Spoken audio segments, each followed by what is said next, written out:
Hello guys, तो क्या हाल चाल है आपके। This is Vyomkesh and you are watching your channel Jhakaas classes. और आज हम पढ़ने जा रहे हैं आप के क्लास 10 एनसीईआरटी मैथमेटिक्स के टर्म 1 में सिलेबस में आने वाला या फिर बुक का लास्ट चैप्टर नंबर 15 प्रोबेबिलिटी। तो मैं बोलूं तो ये चैप्टर अगर एनसीईआरटी बुक में दे रहा है तो वो चाहता है कि तुम बहुत अच्छे नंबर्स लाओ। ये उतना ही आसान चैप्टर है। एनसीईआरटी चाह रहा है बहुत अच्छे नंबर्स लाओ, पर मैं तुम्हें इसको इतना आसान बना दूंगा। एनसीईआरटी में तो आसान है, पर उसको और इतना आसान बना दूंगा कि तुम्हारे बहुत अच्छे नहीं बल्कि पूरे नंबर आए इस चैप्टर से। So without wasting your time, let's start the topic. तो प्रोबेबिलिटी होता क्या है, इसका फॉर्मूला देखेंगे। उससे पहले मैं एक जनरल एग्जांपल दे देता हूं। तो चलो मैं एक चीज लेके आता हूं तुम्हारे लिए, तुम्हें समझाने के लिए। हाँ तो चलो मैं तुम्हें समझाता हूं प्रोबेबिलिटी। तो पहले देखो, ये एक डिब्बा है, ये बिल्कुल खाली है, तुम देख सकती हो। और इसमें मैं अभी क्या करूंगा, मेरे पास 4 मार्कर्स हैं। ये है ग्रीन वाला, ये है ब्लैक वाला, ये है ब्लू वाला और ये रेड वाला।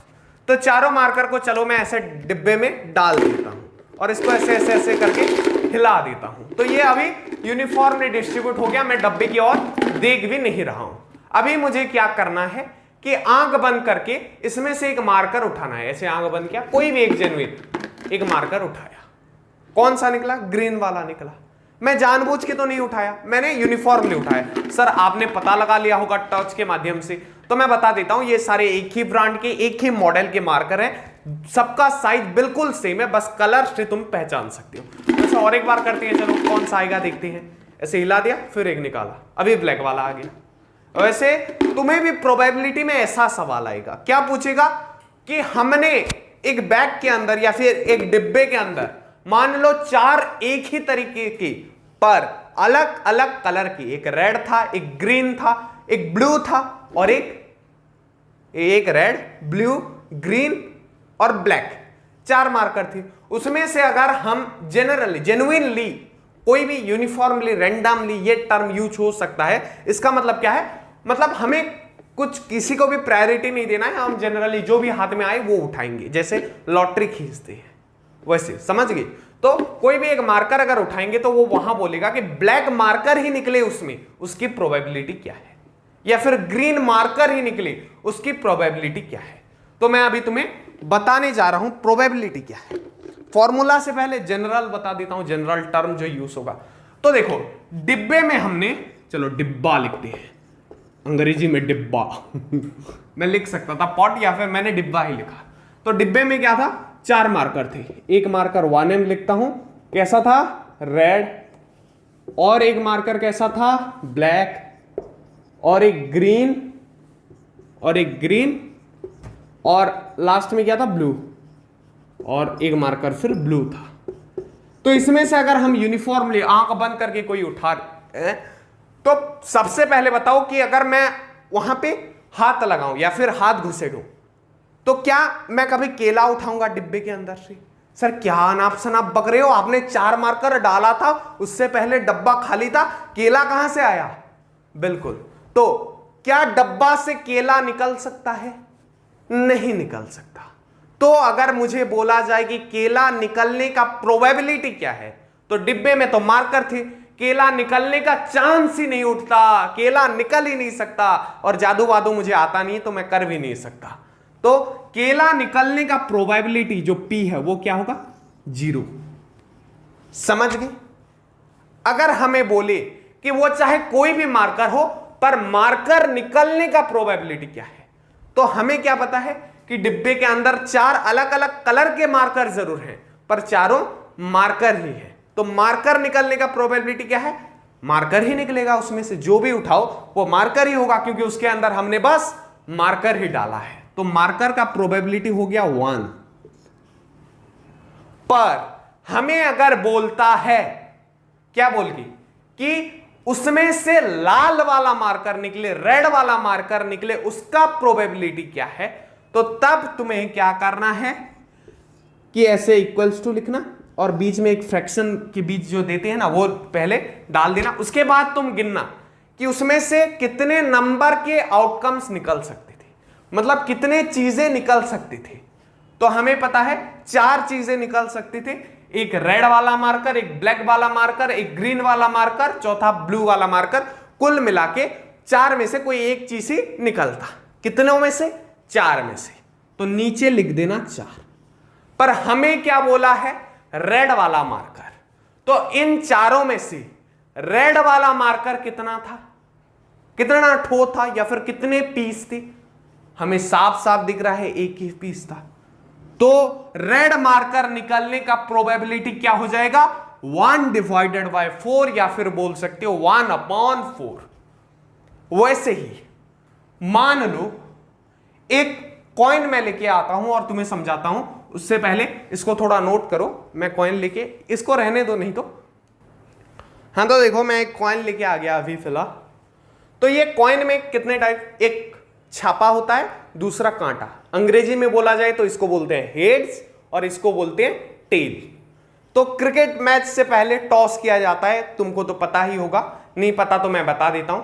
तो यहां पे मैं अभी क्या निकालूंगा? प्रोबेबिलिटी। तो इसको टॉस करता हूं, तो कुल मिला के कितने आउटकम्स हो सकते हैं? तो देखो इसको मैंने टॉस किया ऐसे, तो क्या आया? देखो हेड्स आया। क्या आया? हेड्स। नहीं दिख रहा है तो कोई बात नहीं, मैं सच बोल रहा, हेड्स आया। और एक बार टॉस करते हैं, चलो। इस बार भी हेड्स आया। अरे ये कॉइन में बस हेड आता है क्या? नहीं, इस बार टेल आया। तो हमें इसकी अब प्रोबेबिलिटी निकालना है। तो देखो कैसे निकालते हैं। तो अगर हमें पूछा जाए एक कॉइन में टोटल आउटकम क्या निकल सकती है, क्या कॉइन ऐसे बीच में खड़ा होगा? पतला होता है यार, नहीं खड़ा होगा। या तो हेड्स आएगा या तो टेल आएगा। तो हेड आएगा या तो टेल आएगा। तो कुल मिला के यहां पे पॉसिबल आउटकम्स कितने हैं? क्या आ सकता है? कितने चीज आ सकती है? एक हेड आ सकता है या फिर एक टेल आ सकता है। तो कुल मिला के 2 चीजें संभव है। और मान लो हमें बोला है कि हेड्स आने का प्रोबेबिलिटी क्या है, तो इन 2 कुल मिला के ये 2 कंडीशन में से हेड्स को प्रिफर कौन सा कंडीशन कर रहा है? एक ही कंडीशन। तो ऊपर लिखते हैं 1। तो अगर हमें बोला जाए कि हेड्स का प्रोबेबिलिटी बताओ, एक कॉइन को अगर एक बार उछाला गया है, तो हम क्या बोलेंगे? 1/2। कैसे? नीचे क्या लिखते हैं हम? नीचे वो नंबर लिखा जाता है जो टोटल पॉसिबल आउटकम्स है। जैसे मार्कर, यहां पे 4 मार्कर थे तो 4 लिखे। यहां पे कितने केसेस हो सकते हैं? 2 केसेस, इसलिए 2 लिख रहे हैं। और ऊपर क्या लिखते हैं? जिसका प्रोबेबिलिटी निकाल रहे हैं। जैसे यहां पे हेड्स का प्रोबेबिलिटी निकाली, तो वो उसके प्रिफर करने वाला, उसको सपोर्ट करने वाला कंडीशन, मतलब वो कितनी बार आ सकता है? इस 2 में से एक बार। तो ऊपर हम 1 लिखते हैं। वैसे मान लो तुम्हें बोला गया एक लूडो डाइस, लूडो तो खेली होगी, उसमें क्या क्या निकलता है? 1 2 3 4 5 6, उसके 6 साइड होते हैं। मान लो अगर तुम्हें बोला कि एक लूडो डाइस में 6 आने की प्रोबेबिलिटी क्या है, 6 आने का प्रोबेबिलिटी, तो मैं लिखूंगा क्या? नीचे क्या, कितने आउटकम्स टोटल पॉसिबल है? 1 पॉसिबल है, 2 भी आ सकता है, 3 भी आ सकता है, 4 आ सकता है, 5 आ सकता है, 6 आ सकता है। मतलब कुल मिला के 6 अलग अलग पॉसिबिलिटी हैं। तो पॉसिबल आउटकम्स कितने हैं? कुल मिला के जितना पॉसिबल है उसको हम 6 लिखते हैं। 6 आउटकम्स पॉसिबल है। और हमें क्या जानना है कि 6 कितने बार आ सकता है? वो जो 6 गिने उसमें 1 था, 2 था, 3 था, 4 था, 5 था, 6 था, उसमें 6 कितने बार था? बस 1 बार था। तो 1/6, 6 आने का प्रोबेबिलिटी। वैसे जैसे हेड्स आने का प्रोबेबिलिटी 1/2 आया, वैसे टेल्स आने का प्रोबेबिलिटी कितना होगा? तो टेल्स आने का नंबर ऑफ पॉसिबल आउटकम्स, तो टोटल कितने चीजें पॉसिबल है? एक हेड पॉसिबल है, दूसरा टेल पॉसिबल है, तो नीचे तो 2 होगा। टेल कितने बार लिखा है यहां पे? 1 बार, तो ऊपर 1 लिख देंगे, तो 1/2 हो गया। समझ गए? मान लो उसी डिब्बे को मैं लाता हूं अभी, उसी डिब्बे को मैं लाता हूं अभी, और यहां पे क्या करता हूं, ये डिब्बा है ना मैं लाया था, देखो इसमें से ये मार्कर निकाल देते हैं। चलो, और इसमें अभी मेरे पास 6 मार्कर है। तो इन 6 में से देखो रेड कितना है? 1 है। ब्लैक कितना है?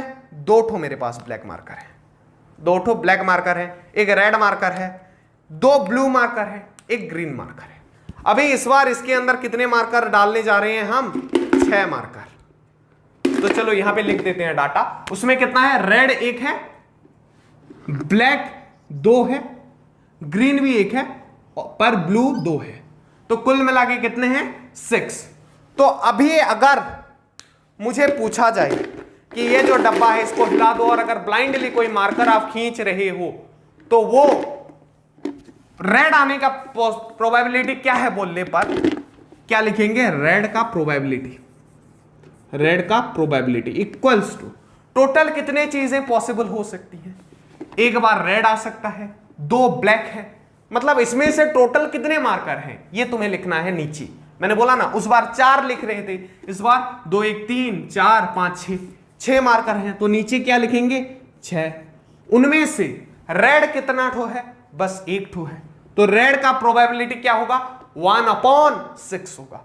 वैसे अगर मुझे पूछा जाए ब्लैक का प्रोबेबिलिटी बताओ, ब्लैक का प्रोबेबिलिटी, तो नीचे जो 6 ही रहेगा। नीचे 6 मार्कर है ना डिब्बे में, इसको मिला के, इसको मैंने अभी निकाल लिया, इसको मिला के 6 मार्कर है।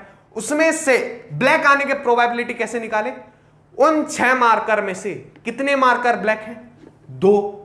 तो ऊपर क्या लिखते हैं? 2। सो 2/6। तो ब्लैक मार्कर आने के प्रोबेबिलिटी क्या है? 2/6, दैट इज इक्वल्स टू 1/3। समझ गए? फंडा क्लियर है। अब प्रोबेबिलिटी का एक पॉइंट बता देता हूं, चलो इस डिब्बे को रख देते हैं, ये ब्लू मार्कर में ही बता देता हूं। हमेशा याद रखना कि वो चाहे कोई भी इवेंट क्यों ना हो, अभी हमने देखा कि प्रोबेबिलिटी हमेशा 0 से बड़ा होगा या फिर 0 के इक्वल होगा और 1 से छोटा होगा या फिर 1 के इक्वल होगा। मतलब प्रोबेबिलिटी कभी 1.5 2 3 4 ऐसा नहीं हो सकता, या फिर -1 -0.5 ये नहीं हो सकता। ये हमेशा 0 से 1 के बीच या फिर खुद 0 और 1 होगा। कौन? प्रोबेबिलिटी। तो ये एक पॉइंट नोट करने वाला था। अभी मैं तुम्हें प्रोबेबिलिटी का फॉर्मूला लिखा के कुछ नंबर्स करवाने वाला हूं। So before I move to all those, pause the video and note it down. हाँ, तो चलो देखते हैं प्रोबेबिलिटी का फॉर्मूला। तो प्रोबेबिलिटी को मैंने P और ब्रैकेट में E क्यों लिखा? किसी भी इवेंट के लिए प्रोबेबिलिटी की जरूरत पड़ती है। जैसे हम किसके लिए निकाल रहे थे प्रीवियसली, हम बैग में से मार्कर जो निकाल रहे थे, रेड मार्कर का प्रोबेबिलिटी। तो रेड मार्कर निकालना क्या था? इवेंट था, ये जो E था। टॉस करने पर हेड आना या फिर टेल्स आना क्या था? इवेंट था। समझ गए इवेंट क्या होता है और उनकी प्रोबेबिलिटी। तो वैसे ही किसी इवेंट E का प्रोबेबिलिटी को हम कैसे डिस्क्राइब करते हैं, फॉर्मूला कैसे लिखते हैं? नीचे रहता है number of all possible outcomes. तो टोटल वहां पे जो भी चीज हो सकता है वो सब, और ऊपर क्या होता है? Number of outcomes favourable. जैसे हमारे बैग में पहले इनिशियली कितने थे? 4 मार्कर थे, उसमें से 4 के अलग अलग रंग थे, एक ब्लू, एक ब्लैक, तीसरा ग्रीन और रेड चौथा, या फिर जो नंबर दे सकते हो। ये 4 कलर के हमारे पास मार्कर थे। समझ गए? तो number of all possible outcomes, तो उस बैग से निकालने पर क्या निकलता? केला तो नहीं निकलता ना, या फिर सेब नहीं निकलता, ना ही अनार निकलता तो क्या निकलता? मार्कर ही निकलता, वो भी बस 4, क्योंकि हमने 4 डाला था तो 8 नहीं निकलेगा। मैं जादू नहीं आता मुझे तो नहीं निकलेगा। तो जिसकी भी प्रोबेबिलिटी निकालो तो नीचे क्या रहेगा? Number of all possible outcomes. मान लो हम P किसके लिए निकाल रहे हैं? रेड के लिए। मान लो रेड, तो इवेंट क्या है? रेड का निकलना। तो number of all possible outcomes 4 है। पर इन चारों कंडीशन में से 4 आउटकम्स क्या क्या है? पहला कि ब्लैक निकल जाए, दूसरा कि ब्लू निकल जाए, तीसरा कि ग्रीन निकल जाए, चौथा कि रेड निकल जाए। इनमें से कौन सा इवेंट फेवर कर रहा है रेड वाले मार्कर को? यार ब्लू निकलेगा तो रेड का क्या फायदा है, ब्लैक निकले तो भी उसका कुछ फायदा नहीं है, ग्रीन में भी फायदा नहीं है। उसका फायदा या फिर उससे रिलेटेबल, उससे फेवरेबल कंडीशन कौन सा है? जब खुद रेड निकले, इवेंट से फेवरेबल। तो रेड बस एक बार निकल रहा है, तो उसके फेवरेबल आउटकम्स कितने हैं? 1 है, पर टोटल पॉसिबल आउटकम्स कितने हैं? 4 हैं। तो हमने क्या कहा कि probability of getting red ball is 1/4, या फिर डेसिमल में लिखें तो इसको 0.25 हम लिख सकते हैं। वैसे अगर कंडीशन ले टॉस का, तो टॉस में मान लो कोई पूछता है कि हेड आने का प्रोबेबिलिटी क्या है, H लिख देता हूं। तो टोटल कितने पॉसिबल आउटकम्स हैं? पहला कि हेड आएगा, दूसरा कि टेल आएगा।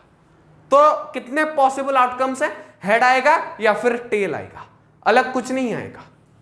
तो 2, और उनमें से हेड को कौन सपोर्ट कर रहा है? खुद हेड, जो कि एक ही बार हो रहा है उस 2 में से। तो इसका प्रोबेबिलिटी क्या है? 1/2।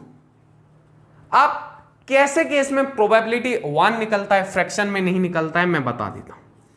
मान लो P ऑफ M लिखा, मतलब क्या? मार्कर आने का प्रोबेबिलिटी। जैसे ये हम बैग में डाले थे ना 4 मार्कर, ये वाला पीस, इसमें ब्लू, ब्लैक, ग्रीन, रेड, भले कलर अलग हो, अरे कलर कोई भी हो, थे तो वो मार्कर ही ना, थे तो वो मार्कर ही। तो पहले ये बताओ कि नंबर ऑफ पॉसिबल आउटकम्स क्या थे? 4 थे, क्योंकि 4 टाइप्स के मार्कर थे, और उनमें से जो भी निकलता, वो चाहे रेड निकलता, ब्लैक निकलता, ब्लू निकलता या फिर ग्रीन निकलता, निकलता क्या? एक मार्कर ही निकलता। तो चारों ही इवेंट, उस टोटल तो 4 थे, पर चारों ही चारों मार्कर भी थे, और वो मार्कर वाले आउटकम को फेवर कर रहे थे, सपोर्ट कर रहे थे, फेवरेबल थे। तो ऊपर भी क्या होगा? 4। तो 4 1 जा 4, तो लास्ट में क्या बचता है? 1। समझ गए? प्रोबेबिलिटी कम 1 निकलता है। अगर 0 कब निकलता है पूछोगे तो बता देता हूं। मान लो एक बैग में क्या थे? 4 मार्कर थे, और तुम अभी प्रोबेबिलिटी निकालो कि उसमें से हाथी निकल जाए बैग में से। उसकी प्रोबेबिलिटी क्या है? भाई हाथी गया कैसे, निकलेगा कैसे? हाथी कहां, बैग कहां, उसके अंदर मार्कर थे, मतलब कोई लेन देन ही नहीं है, उसमें से हाथी निकल ही नहीं सकता। वो बैग खाली था, बस उसमें 4 मार्कर थे। तो उसमें से हाथी निकलने का, या फिर केला निकलने का, या फिर छोटा सा मोबाइल फोन भी, यार था तो नहीं उसके अंदर, निकलेगा कैसे अंदर से? तो उसका प्रोबेबिलिटी 0 होता है। सो मैं बता देता हूं, प्रोबेबिलिटी मोटा मोटा खत्म हो गया। सर इतना छोटा, जब सुनो, प्रोबेबिलिटी में मास्टर बनना है। तुम्हें मैंने क्या बोला? पूरा नंबर हमें लेके आना है, उसके लिए ढेर सारे नंबर प्रैक्टिस करने पड़ेंगे। So let's start practicing question. So before I move to all those, pause the video and note it down. चलो हम प्रोबेबिलिटी देखते हैं। यहां पे क्वेश्चन क्या बोलता है? ए बैग कंटेन्स ए ब्लू बॉल। तो एक बैग है, उसमें एक ब्लू बॉल है, एक रेड बॉल है और एक येलो बॉल है। तो कुल मिला के 3 बॉल है, एक ब्लू, एक रेड, एक येलो, और तीनों सेम साइज के हैं, सेम जैसे हैं। और वहां पे बोला गया है क्वेश्चन में कि जो कृतिका नामक एक लड़की है, उसको एक बॉल उठाने के लिए बोला जाता है, ऐसे आंख बंद करके एक बॉल उठाने के लिए बोला जाता है। मतलब रैंडमली कुछ उठाएगी, कुछ जान के तो नहीं उठा सकती क्योंकि सेम साइज के हैं, बस कलर डिफरेंट है, और हाथ थोड़ी ना अपना कलर डिटरमाइन करेगा। तो without looking into back, what is the probability of that being a, पहला येलो बॉल हो सकता, रेड या फिर ब्लू। तो मैं बता देता हूं, तीनों ये अलग अलग क्वेश्चन है, 3 बीट के, ऐसा आता तो 3 मार्क का, पर इस बार 1 आएगा। तो हम चलो एग्जांपल के हिसाब से कर रहे हैं। तो पहले चलो फर्स्ट वाला करते हैं कि येलो बॉल आने की प्रोबेबिलिटी क्या है। तो P of yellow ball, event क्या है? Yellow ball. तो टोटल पॉसिबल आउटकम्स कितने हैं? टोटल पॉसिबल आउटकम्स कितने हैं? कितने बॉल थे? 3 थे। एक एक करके उठाते तो ज्यादा से ज्यादा 3 आ सकते थे। तो पॉसिबल आउटकम्स हो गए 3। और फेवरेबल येलो बॉल कितना था? 1 था। तो प्रोबेबिलिटी कितना हुआ? 1/3। वैसे ही probability of being a red ball, ball total कितने थे उसको नीचे लिखेंगे, और रेड बॉल आने के चांसेस 1, ये भी 1/3। अब देखते हैं probability of being A blue ball, blue ball तो टोटल 3 थे, ब्लू भी 1 था। तो तीनों ही केस में प्रोबेबिलिटी कितना आया? 1/3। समझ गए? So before I move to the next question, pause the video and note it down. तो हम नेक्स्ट क्वेश्चन की ओर पहुंच गए हैं। तो चलो देखते हैं क्या होता है आंसर, फाइंड करते हैं कैसे सवाल को लगाया जाता है प्रोबेबिलिटी का। तो चलो पढ़ते हैं question. Suppose we throw a dice once. Dice क्या होता है? लूडो में जो खेलते हैं जिसमें 1 2 3 4 5 6 तक लेके सारे डिजिट लिखे होते हैं, एक एक साइड पर ऐसे हिला के हम डालते हैं, जो आता है उतना स्टेप हम मूव करते हैं। समझिए, what is probability of getting a number less than और इक्वल्स टू 4।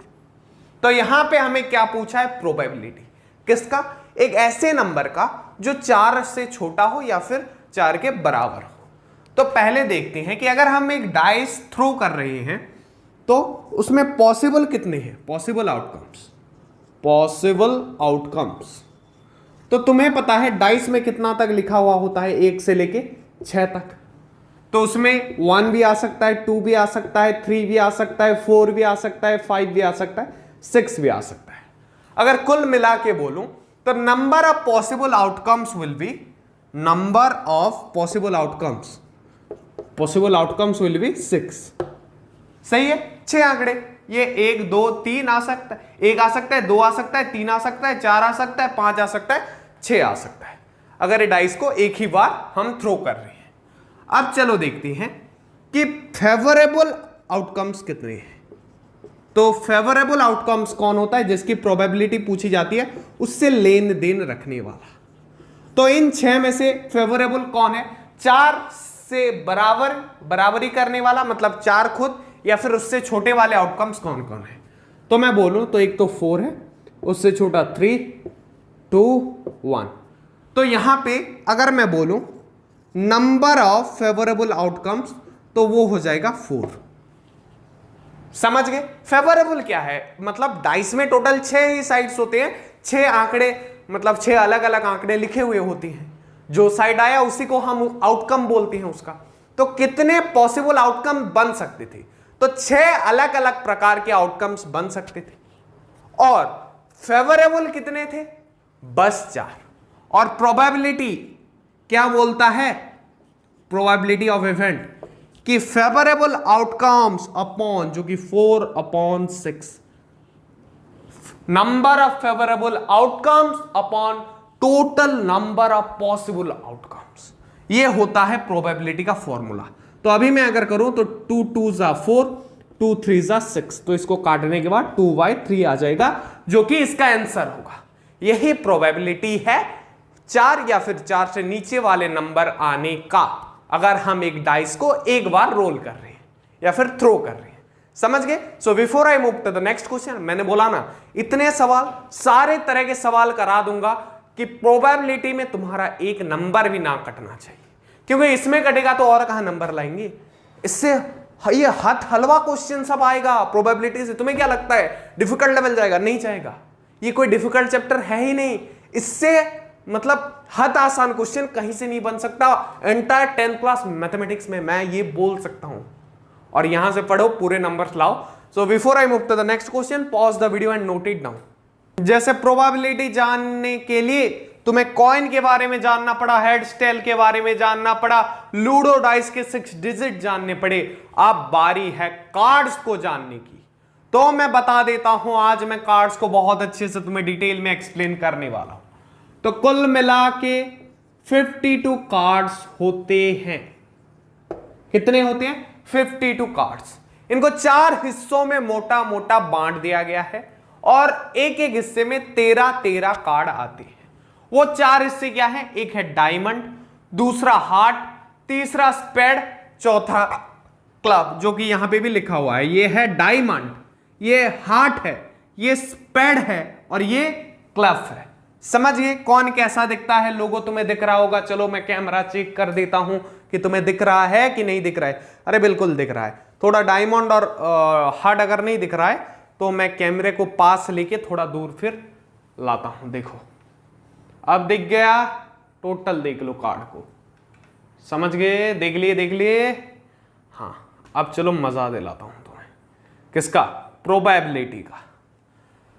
तो अब मैं बताता हूं कि कुल मिला के 4 तरह के कार्ड्स होते हैं और वो 4 तरह के ईच ग्रुप में 3 फेस वाले कार्ड्स होते हैं। जैसे किंग का देखो फेस है कुछ, क्वीन का फेस है और तीसरा कौन?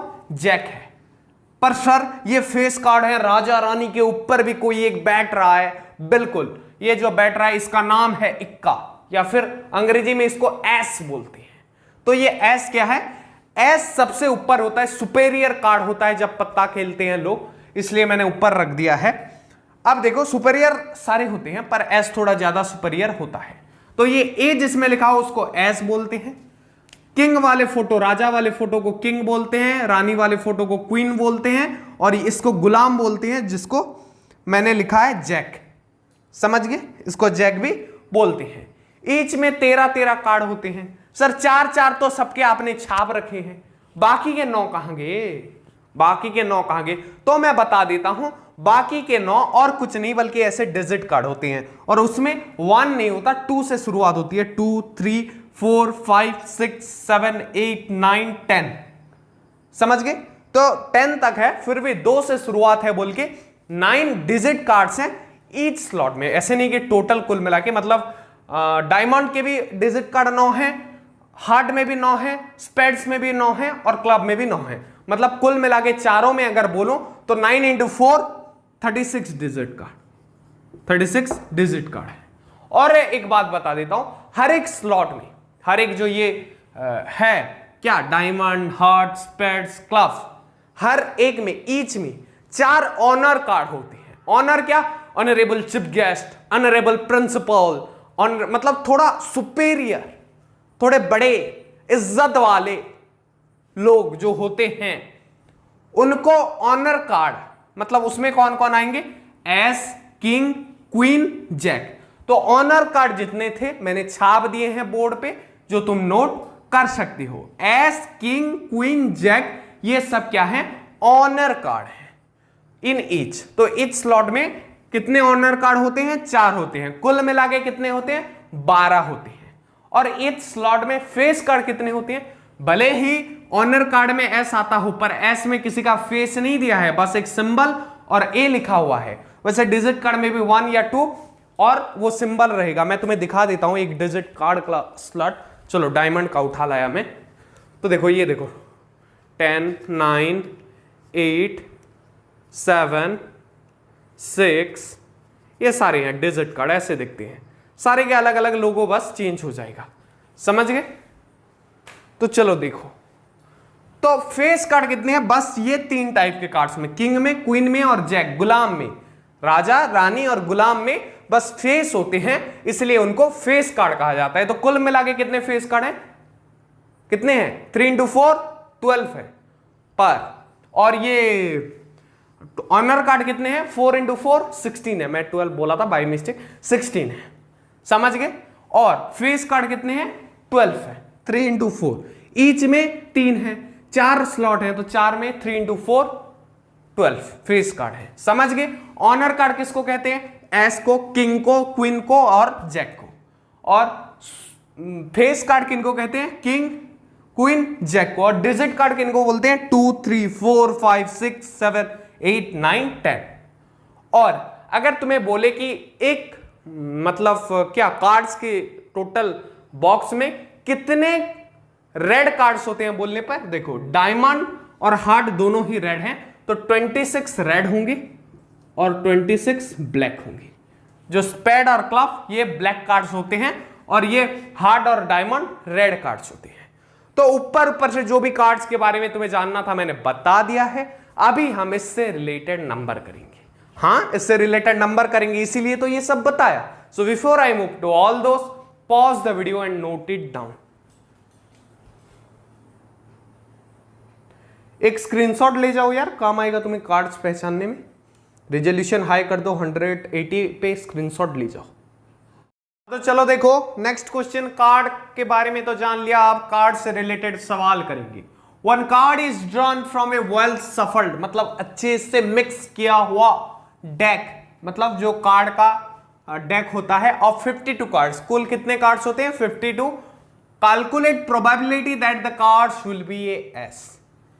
प्रोबेबिलिटी निकालने के लिए हमें पहला चीज क्या है कि आंसर में पहले लिखना कि नंबर ऑफ पॉसिबल आउटकम्स। तो कार्ड्स कितने हैं? 52। तो पॉसिबल आउटकम्स भी कितने होंगे? 52। Number of possible outcomes 52।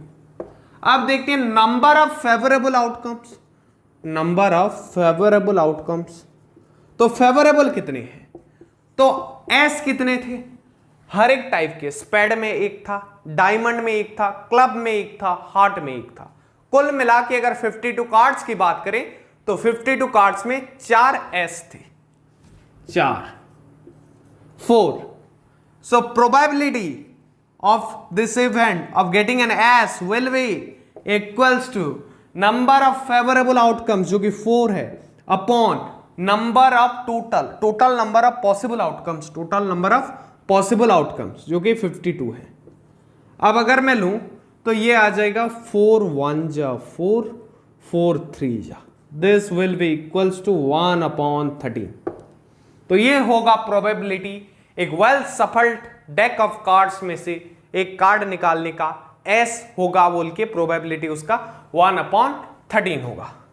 अगर यहां पे the probability of that cards will not be an ace अगर लिखा होता, ये विल बी की जगह will not be an ace, मतलब एस नहीं होगा बोलने पे क्या करने का 1 माइनस ये एस होने का प्रोबेबिलिटी निकाल के 1 माइनस 1/13 कर देने का, जो कि 12/13 हो जाएगा probability of not be an S.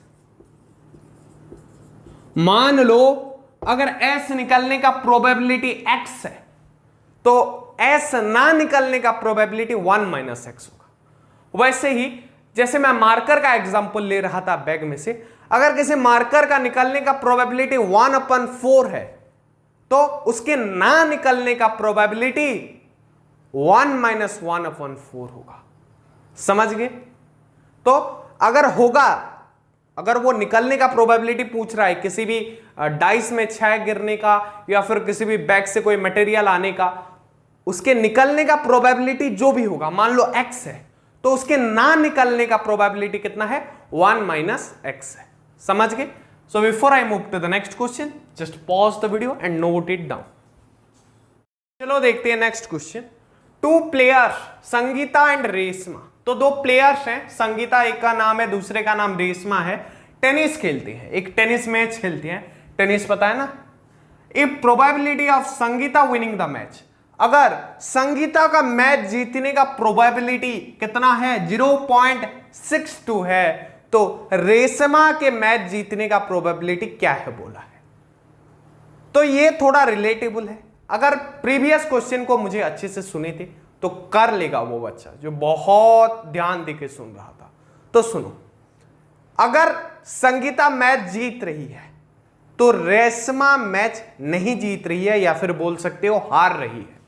वैसे अगर मैं बोलूं probability of winning match of Sangeeta is 0.62, तो मैंने एक बात बताया था, अगर कुछ होने का प्रोबेबिलिटी x है तो वो ना होने का प्रोबेबिलिटी 1 माइनस एक्स है। वैसे ही अगर संगीता के जीतने का प्रोबेबिलिटी 0.62 है तो संगीता के ना जीतने का प्रोबेबिलिटी 1 माइनस 0.62 होगा। और तुम्हें पता है कि अगर रेशमा मैच जीत रही है तो संगीता मैच हार रही है या फिर नहीं जीत रही है। समझ गए?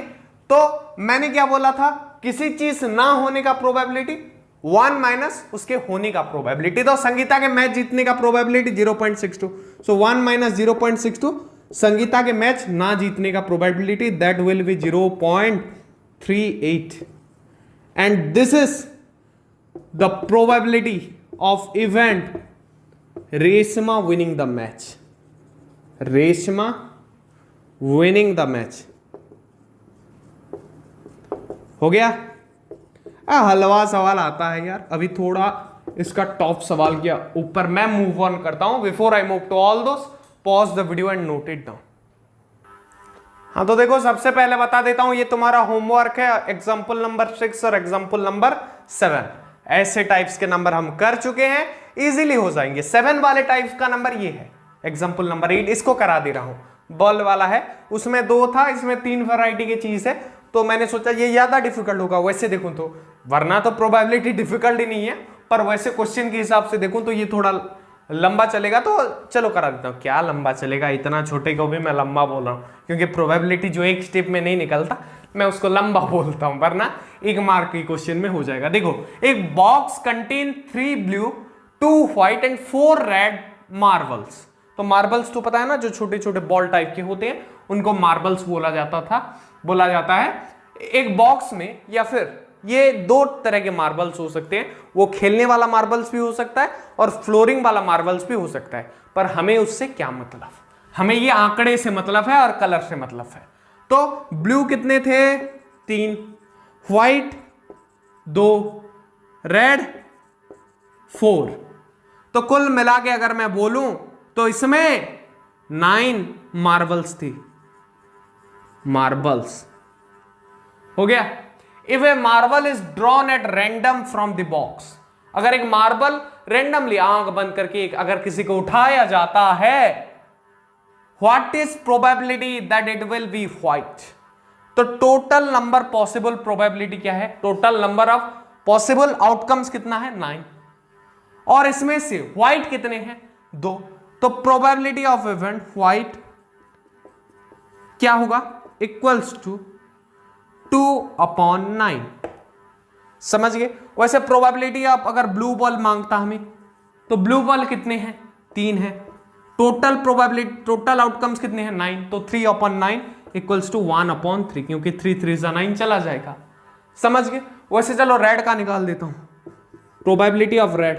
तो total number of possible outcomes नीचे लिखते हैं, जो कि 9 है। टोटल 9 ही बॉल है कुल मिला के, उनमें से रेड को कौन फेवर कर रहा है, 4 बॉल ही रेड मार्बल्स हैं, 4 मार्बल से रेड है। तो 4/9 प्रोबेबिलिटी हो गया। आसान फंडा है। लास्ट क्वेश्चन कराने जा रहा हूं। Before that pause the video and note it down, इसके बाद लास्ट होगा। तो चलो देखते हैं नेक्स्ट क्वेश्चन। ये थोड़ा डिफिकल्ट लग सकता है कुछ बच्चों को, क्योंकि अब तक हम एक डाइस फेंक रहे थे, एक कॉइन टॉस कर रहे थे, अभी 2 कॉइन करेंगे। अरे मास्टर बना दूंगा, क्यों चिंता करते हो, इस टॉपिक का कोई बड़ा चीज नहीं है। अभी इसको सॉल्व करते हैं। देखो यूं होगा।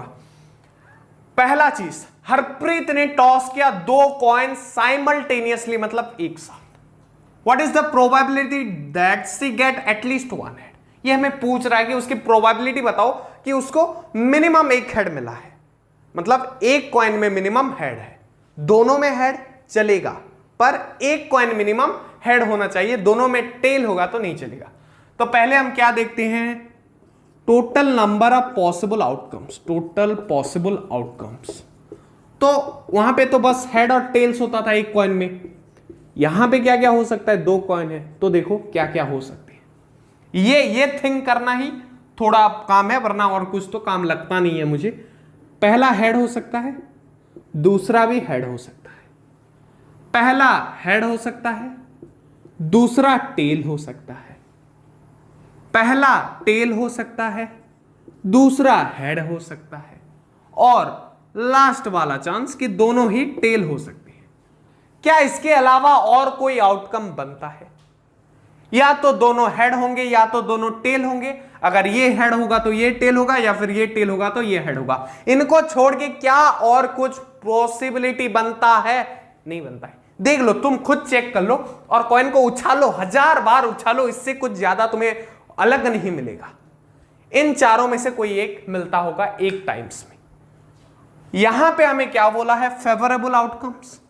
तो हमारा फेवरेबल आउटकम क्या है, फेवरेबल लिख रहा था मैं, फेवरेबल आउटकम। फेवरेबल आउटकम, सुबह से क्लास, चलो फेवरेबल आउटकम। तो फेवरेबल आउटकम कौन सा होगा, जिसमें एटलीस्ट 1 हेड हो। जैसे 2 हेड होंगे तो भी चलेगा, 2 हेड होंगे तो भी चलेगा, 1 हेड 1 टेल भी चलेगा, क्योंकि हमें बस 1 हेड से मतलब है, दूसरा जो भी हो 1 टेल 1 हेड चलेगा। तो हमारे पास कितने पॉसिबिलिटीज हैं, 3 फेवरेबल आउटकम्स है। तो नंबर ऑफ फेवरेबल आउटकम्स कितने होंगे, 3, और total number of possible outcomes 4। तो probability of event that of getting at least 1 head क्या होगा, 3/4, क्योंकि ऊपर हम फेवरेबल आउटकम के नंबर्स लिखते हैं जो कि 1 2 3 है, और नीचे हम लिखते हैं total number of possible outcomes जो कि 4 है। कैसे निकाला, यूं। ये 1 मिनट से ज्यादा टाइम लेगा नहीं, एग्जाम में तो तुम्हें 2 मिनट मिलने वाला है एक क्वेश्चन को। हाँ 40 मार्क्स का पेपर है, तुम्हें 1.5 घंटा समय मीन्स 90 मिनट्स, सो 2.25 पर मैं मान के चलता हूं तुम 2 मिनट में कंप्लीट करो। लास्ट 10 मिनट में थोड़ा चेक कर लो कि कोई छूट तो नहीं गया कोई सवाल। क्लियर? हम उसके लिए स्ट्रेटेजी भी लेके आएंगे, स्टूडेंट्स रिएक्शन भी लाएंगे आप ही के अपने चैनल जकास क्लासेस में। पर इसी के साथ ये चैप्टर होता है एंड बता देना चाहूंगा जकास क्लासेस में best quality video course content free of cost आपको दिया जा रहा है। बेस्ट कंटेंट है, सिलेक्टिव कंटेंट है और एमसीक्यूज भी मैं बहुत जल्द कराने वाला हूं। थोड़ा टाइम लगेगा, पर टाइम लगेगा ऐसा नहीं कि मुझे लेट हो रहा है, जब सही टाइम आएगा, क्योंकि ज्यादा जल्दी अभी से एमसीक्यू प्रैक्टिस करेंगे यार, तुम्हें भी पता है कि जो रटते हैं वो ज्यादा टाइम याद नहीं रहता। तो अभी कंसेप्ट को समझो, लेक्चर वीडियोस एंजॉय करो। लेक्चर में इतना जल्दी खत्म कर दे रहा हूं ताकि तुम इसको 2 बार 3 बार देख सको, इसमें पूरा मास्टर बन जाओ। उसके बाद जब एमसीक्यू करेंगे ना, मैं नहीं तुम आंसर बताना चाहिए, मैं तो बताऊंगा पर तुम इतना आंसर दो कि मैं भी शौक होकर रह जाऊं कि इस बार हमारे जकास क्लासेस का ही एक बंदा 40 में से 40 फोड़ के दिखाएगा, 50 में से 50 स्कोर करके दिखाएगा। ये है मेरा एक्सेप्टेशन और ये तुम कर सकते हो बस जकास क्लासेस के सारे वीडियोस को 2 बार नहीं, समझने तक। मैं नहीं बोलूंगा 10 बार 12 बार, समझने तक। मुझे लगता है एक बार में समझ में आ जाता है, याद करने के लिए और एक बार जरूरत पड़ता है। और क्या ही है यार, हमने टोटल टर्म 1 के साइंस को 10 घंटे में निपटा रखा है। एक बच्चा चाहे तो एक दिन में पढ़ सकता है, 2 दिन हो गया तो उसका एंटायर टर्म 1 साइंस सिलेबस 2 बार रिवाइज हो जाएगा। मीन्स एग्जाम के अगले दिन भी ना वो शाम को देखे तो खत्म कर सकता है, उसका कंप्लीट सिलेबस अच्छे से रिवाइज हो जाएगा। मैं प्लेलिस्ट बना रहा हूं इसके लिए। तो इसी के साथ मैं लेता हूं तुमसे विदा, मिलते हैं अगले वीडियोस में। तब तक पढ़ते रहो, जकास क्लासेस से जुड़ते रहो। जय हिंद, वंदे मातरम।